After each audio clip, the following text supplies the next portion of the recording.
Olá, pessoal! Sejam bem-vindos então a mais uma aula do curso de aprendizado de máquina.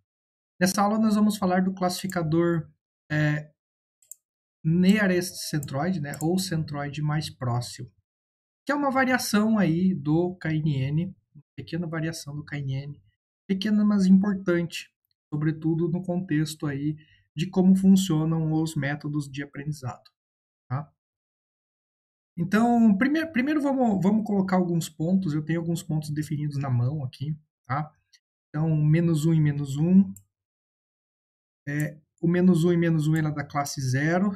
Aliás, os três primeiros pontos aqui são da classe zero e os outros três pontos seguintes são da classe 1.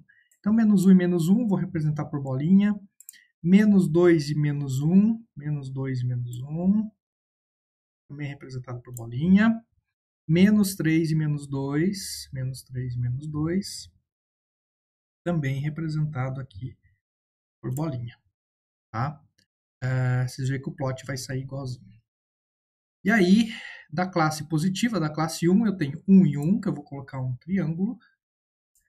Eu tenho 2 e 1, também eu vou colocar um triângulo.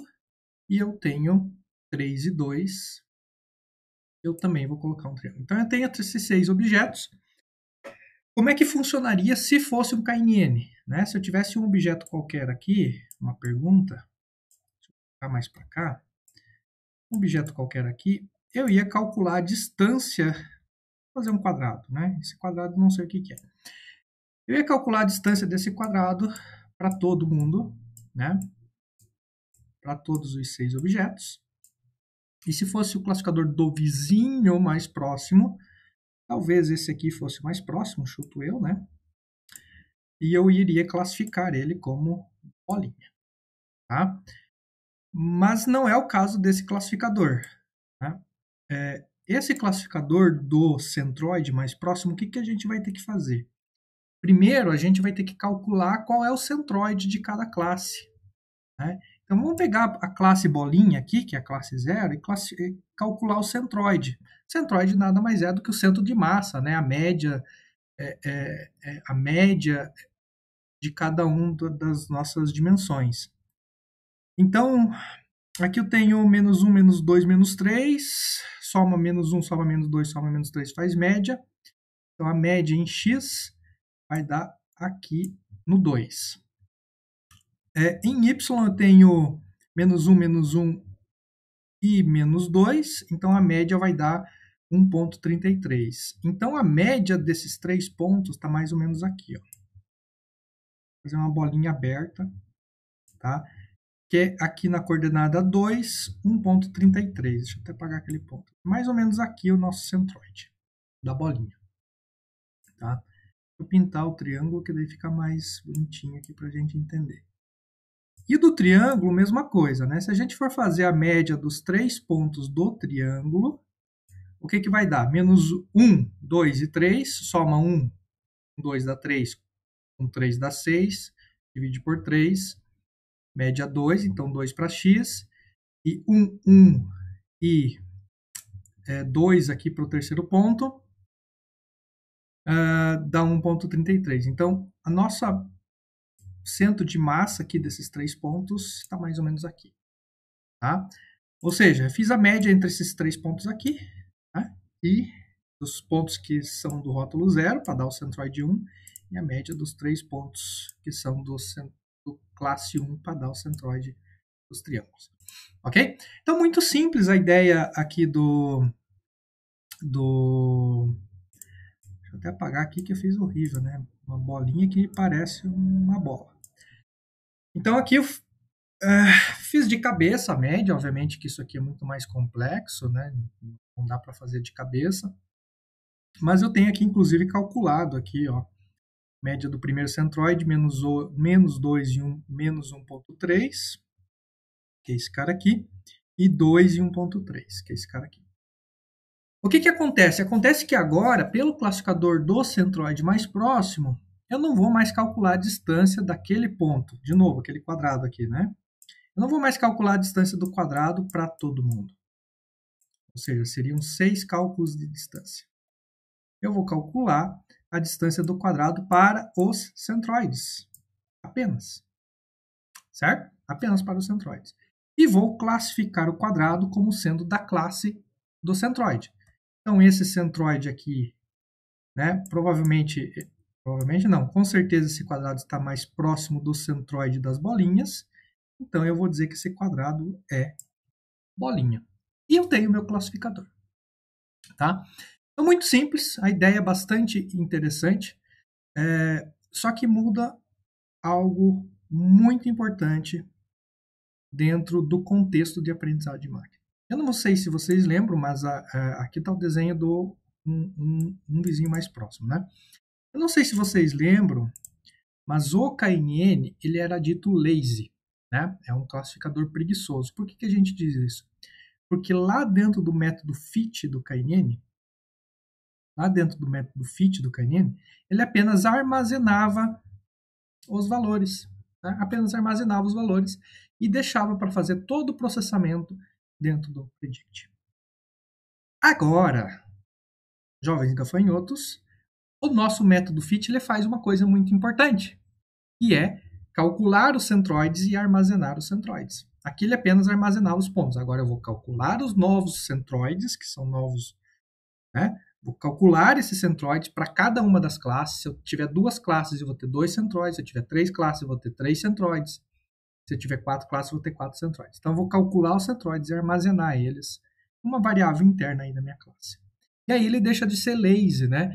Porque o método fit agora está fazendo alguma coisa especificamente, né? Está criando um modelo. Qual que é o modelo em questão, né, do classificador do centroide mais próximo? São os próprios centroides. Esses centroides são a representação, né?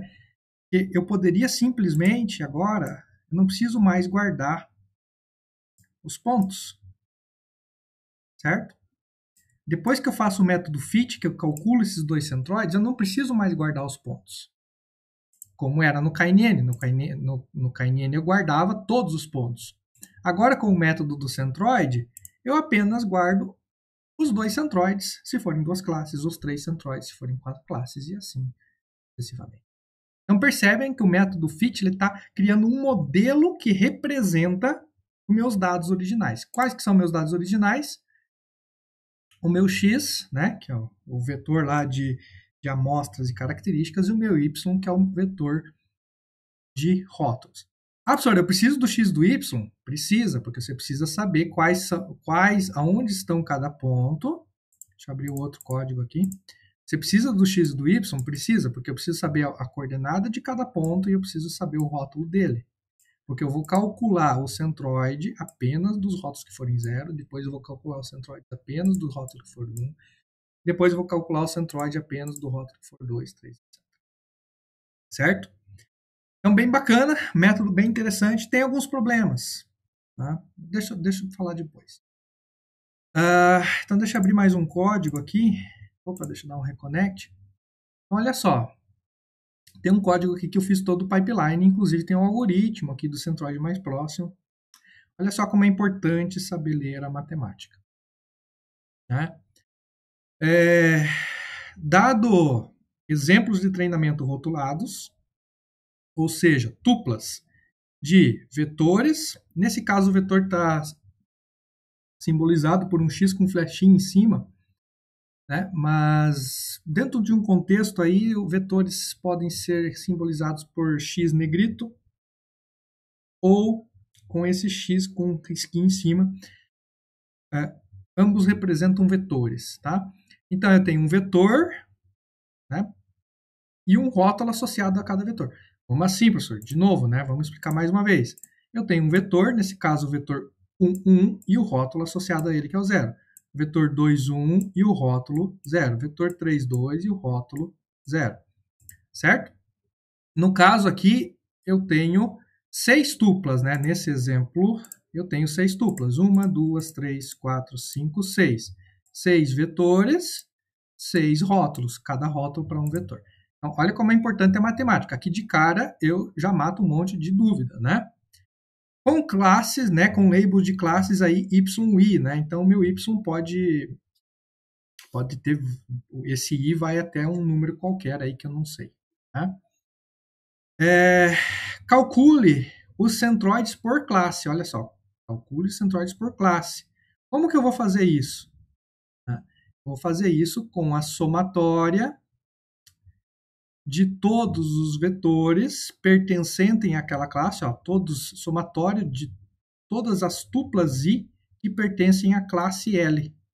Né? CL é os índices, né, que pertencem à classe L. Ó, os índices que pertencem à classe L. Então, soma todo mundo que pertence à classe L, né? Soma, no caso daquele exemplo aqui de trás, né?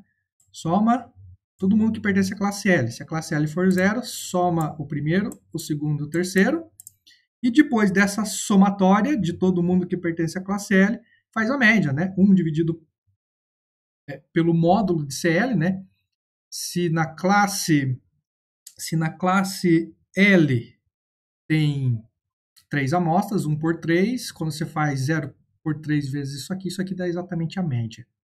Tá? E tá feito, né? E aí você armazena apenas o Mi, né? Mi quer dizer de média, né? O centroide da classe L. Como assim centroide da classe L, professor? Horas. Basicamente, esse cara aqui também é um vetor, porque ele é definido aqui por 2, menos 2, menos 1.3, esse cara. Então, aqui é menos 2 e menos 1.3, e esse cara é 2, 1.3. Então, os centroides também são vetores, né? Por isso que tem esse Mi risquinho em cima. Ok? Quantas dimensões? Bom, eu estou desenhando em 2 porque eu não consigo desenhar em 3, em 4, 5 dimensões, mas o número de dimensões aqui tanto faz. E aí a predição a gente faz o seguinte, né? Olha, signa, né? D, né? Atribua a classe àquela observação desconhecida. Né? Essa observação desconhecida de que classe? Atribua a classe à observação desconhecida aquela que tiver um argmin, a distância mínima, né? O mínimo da distância deste vetor, do vetor aqui, dado pelo quadradinho, sei lá, menos 4, 2, mais ou menos, menos 4, menos 2, para os centroides, né? De todos os L's pertencentes a todas as classes, né? Então, para todo o L pertencente ao conjunto de classes Y. Esse argmin é o menos, né? Porque você vai calcular distância desse vetor para o centroide 1, distância desse vetor para o centroide 2, distância desse vetor para o centroide 3.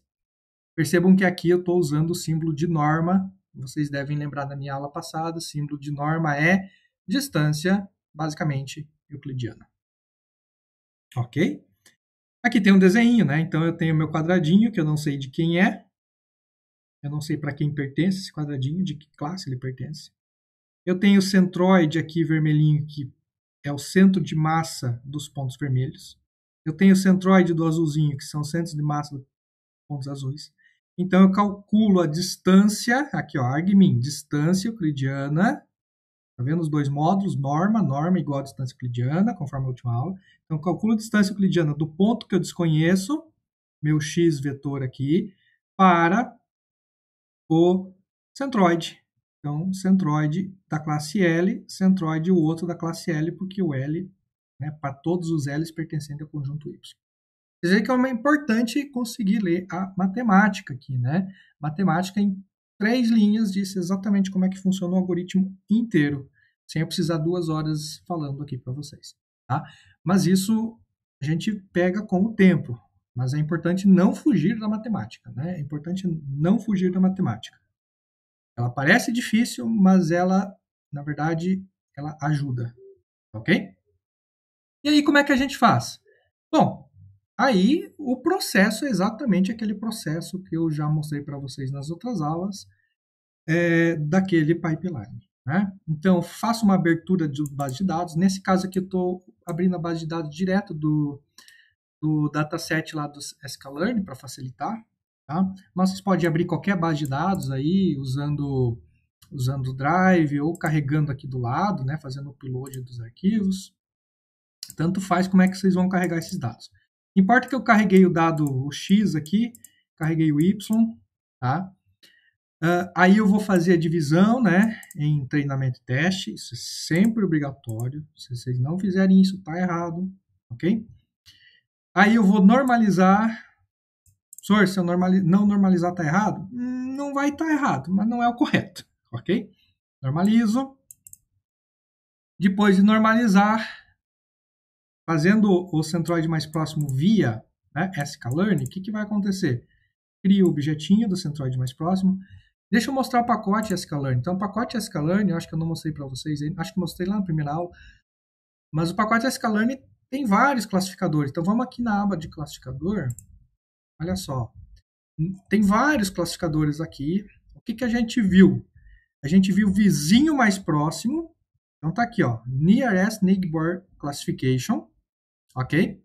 Então, tem o classificador do vizinho mais próximo. E aqui também tem, ó, Nearest Centroid Classifier, que é exatamente o que a gente está estudando aqui, ó. Nearest Centroid Classifier.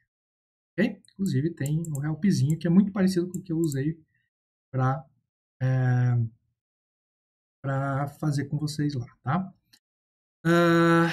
Então, a documentação é muito importante sempre que vocês vão usar o método, ler a documentação com calma, tá? Olhar o exemplo aqui com calma, tá? Identificar o que é comando do que é saída, ok?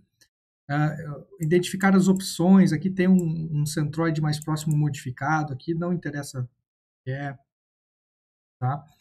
Mas é importante ler a documentação, tá, gente? Sempre bastante importante. Ok? E quando vocês clicam aqui, ó, professor, mas como é que eu uso isso aqui? Quando você clica aqui no objeto, Nearest Centroid, ele abre a página, né, do objeto, Nearest Centroid. E você vê a classe, como é que a classe está definida, quais são os parâmetros do teu construtor. Tá? Então, o meu construtor ele já seta aqui como distância euclidiana, como sendo padrão. Ok? E aqui tem várias coisas que vocês podem ver. Ó, o que o fit espera? O fit espera um x e um y. O que o predict espera? Espera um x. O que o score espera? Espera x e y. Aí você pode, até olhando mais com calma para esse objeto, vocês vê x. O que é o parâmetro x? É um vetor de treinamento, onde tem n amostras, onde n é o número de amostras e n features, enfim. Né? O que o predict espera? Então, tem uma descrição completa aqui do objeto, tanto o que ele espera quanto o que ele retorna, né? Se vocês não tiverem conseguido usar algum determinado objeto, venham na documentação. A documentação ela vai prover aí bastante informação importante. Ok? Então eu crio o objeto do meu Nearest Centroid, chamo o método fit, passando o treino, o y treino e o x treino, passando aqui o x treino normalizado. E aqui eu consigo imprimir, né? Vocês vêm aqui, ó, e fazem tnmodel ponto, ele abre o que você consegue chamar tanto de parâmetro quanto de variável interna, né? De método. Então, os métodos são os quadradinhos e as variáveis internas que você consegue imprimir são essas com chavinhas aqui, né? Alguns são valores e alguns são não são necessariamente valores, tá? Então, aqui nesse centroide, vocês conseguem ver aqui, ó. E aí, quando eu rodo esse negócio, além dele fazer... imprimiu classes, desculpa. Coloquei errado, né? Então, além dele criar o objeto, fazer o fit, eu acabo imprimindo aqui, né? Poderia dar um print, né, para ficar mais fácil, mas eu acabo imprimindo aqui os centroides. Como o meu íris, né?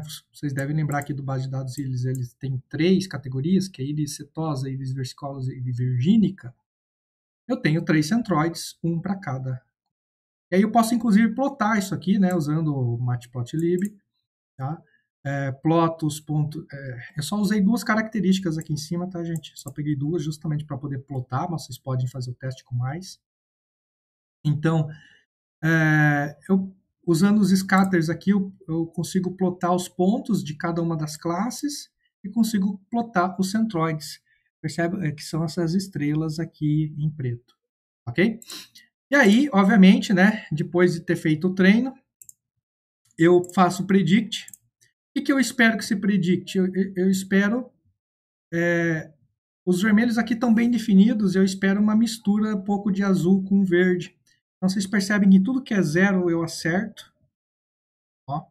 Mas tudo que é 2 e 1, às vezes eu tenho erros, né? Porque o 2 e 1 justamente são os vermelhos e os... Aliás, os verdes e os azuis.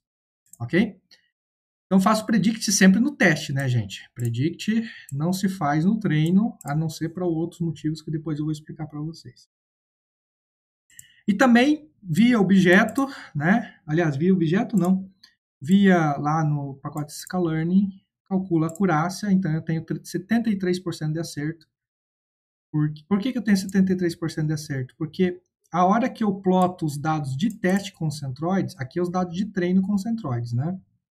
Esse centroide foi definido com base nesses pontos aqui. Mas o teste, né? Então, os vermelhos eu acabo classificando todo mundo certo. Já os verdes e os azuis eu tenho uma mistura. Esse verde, por exemplo, vai ser classificado com um centroide que provavelmente é do azul. Quer dizer, desculpa, esse centroide de baixo é do verde, né? Então, esse azul aqui provavelmente vai ser classificado como verde, e esse verde aqui provavelmente vai ser classificado como azul. Tá? Então, tem essa confusão aí. Ok? Só complementando, existem alguns probleminhas. Isso aqui não é um classificador mágico. Como vocês podem ver, a taxa de acerto não é aquelas maravilhas. Tá? Mas pior que isso, o maior problema desse cara é o seguinte, deixa eu fazer um desenho novo aqui. E nessa situação aqui, tenho 1, 2, 3, 4, 5, 6 pontos. O centroide provavelmente vai ser aqui. Beleza, né? Tá bacana. E nessa situação aqui, 1, 2, 3, deixa eu fazer triângulos. 3 triângulos, 4 triângulos, 1, 2, 3, 4, 5, 6, 7.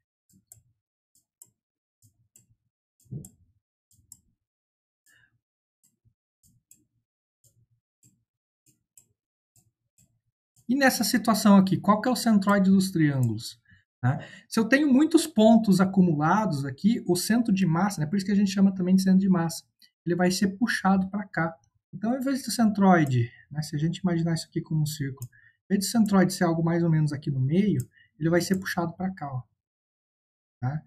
Então, é aquele conceito da física de centro de massa, né, onde tem mais gente se acumulando, eu tendo o centro de massa tende a ser deslocado para esse canto aqui. Então, esse é o problema desse, é um dos problemas desse método aí do centroide mais próximo, tá?